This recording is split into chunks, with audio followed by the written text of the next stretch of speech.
Greetings, welcome to another day of Autoforge development. Today is an exciting day. We worked on getting debugging just like in a better state, as I said on the stream, elevating our debugging experience, and we made significant progress with that. So the first thing that I tackled was trying to get our traceback to actually show our TypeScript files and the line numbers.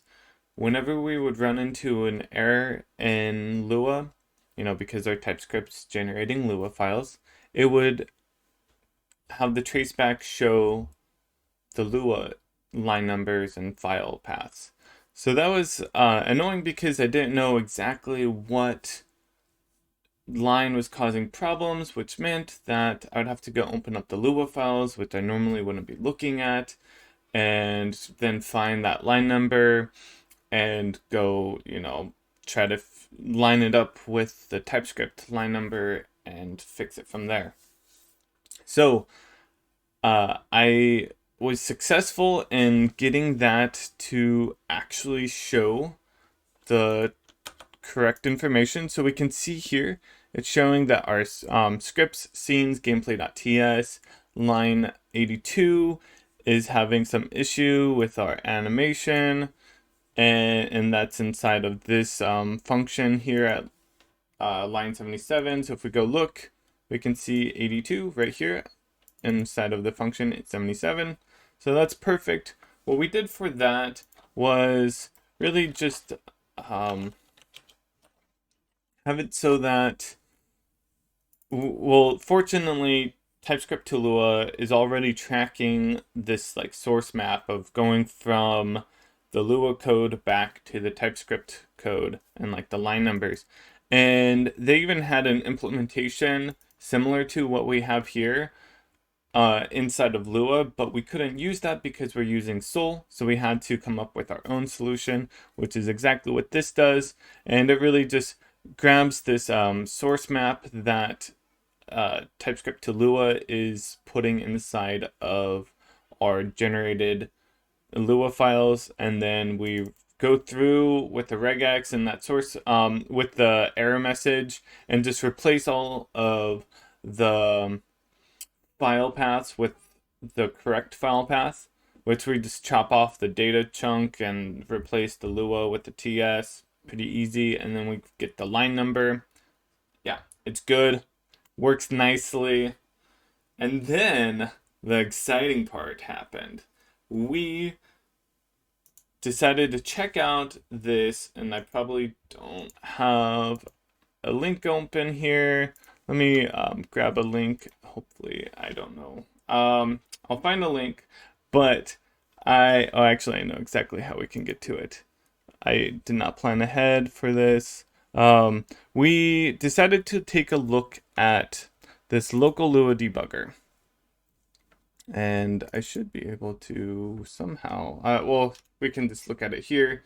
So this is made by this guy, Tom Blind or Tomb, and it looked very promising. I asked on the TypeScript to Lua Discord server if anyone knew of any debuggers that could possibly work, and I was linked this.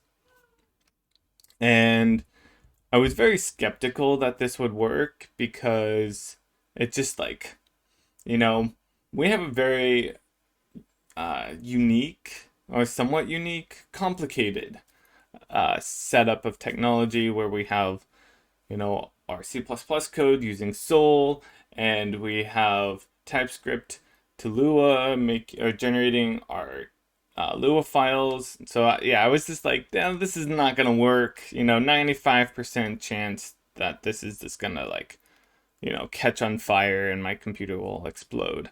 So I was like, let's start with the basic solution here. Let's just make a Lua file and see if it breaks into that. And it worked. I was like, great, let's keep going. We made a TypeScript file that was then transpiled into Lua, and we tried breaking into that, and it worked. I'm like, awesome. Let's keep going. And then it's like, now let's just crank it up to, 11. Let's try breaking into one of our files that, is running through the game. And so what we had to do with that was add in this launch.js file and have it, we just said, okay, launch our Autoforge executable. And, if this is going to work, we should be able to see that it breaks into something. And so I press E, and what? It actually works. So we have debugging in the game with Lua. We can just press F5 and bam, we're in.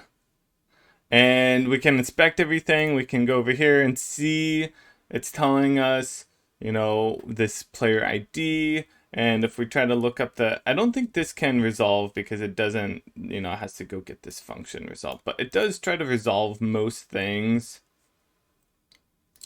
And this is not the best place to break in. But we get a really good idea of, like, if I put a breakpoint right there, we can see all of this information. And so I started adding in 2 strings for our different user data so we can actually see. It's pretty small here, but it says, I think actually better place. Yeah.